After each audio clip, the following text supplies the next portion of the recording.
Bonjour à tous. Au Niger, 7,5 millions de personnes sont attendues aux urnes ce dimanche 27 décembre pour les élections présidentielles et législatives.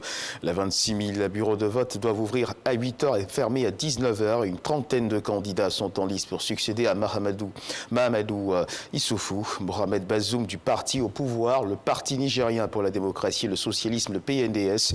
Rappelons-le, est l'un des 30 candidats à se présenter au premier tour de ce dimanche. Le compte-rendu de Sidonie Davila, notre envoyé spécial au Niger, à l'édition de 13 h. On vote également ce dimanche en Centrafrique pour élire le président et les députés dans un contexte tendu. Rappelons que des groupes armés réunis au sein d'une coalition afin d'empêcher les élections ont entamé une descente vers la capitale Bangui. De violents combats ont éclaté à l'intérieur du pays. Et on parle à présent de santé et de lutte contre la Covid-19. La campagne de vaccination contre la maladie commence officiellement ce dimanche 27 décembre dans les 27 pays de l'Union européenne. Les doses du premier vaccin autorisé, celui de Pfizer-BioNTech, ont été acheminées sous bonne garde dans les pays. Et c'est d'abord aux personnes fragiles et aux soignants qu'elles seront administrées. Un signe d'espoir en cette fin d'année de pandémie mondiale. Ici en Côte d'Ivoire, le Conseil national des jeunes de Côte d'Ivoire de Bouaké a organisé la 3e édition de la Nuit de l'excellence. Les meilleurs jeunes qui se sont illustrés dans les domaines de la paix, du civisme, de l'entrepreneuriat et du commerce sont donc récompensés.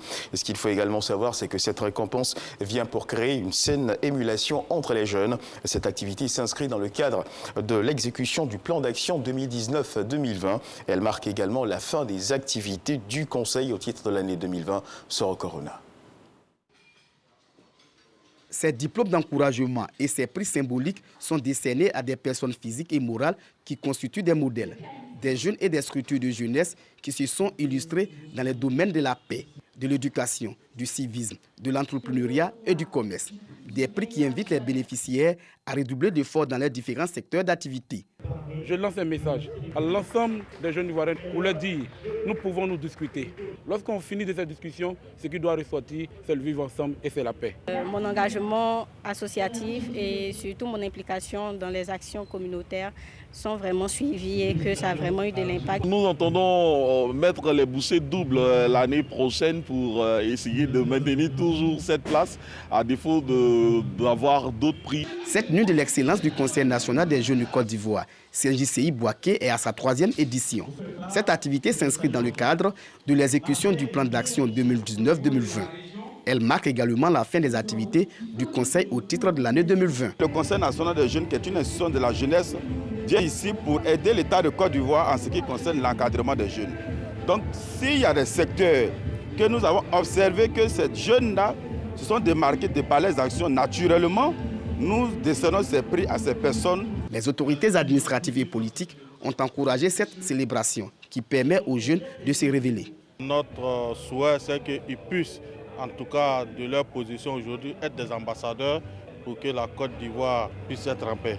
La Nuit de l'excellence a été lancée en 2018 avec 3 prix. L'initiative vise à instaurer une saine émulation entre les jeunes afin de détecter des modèles.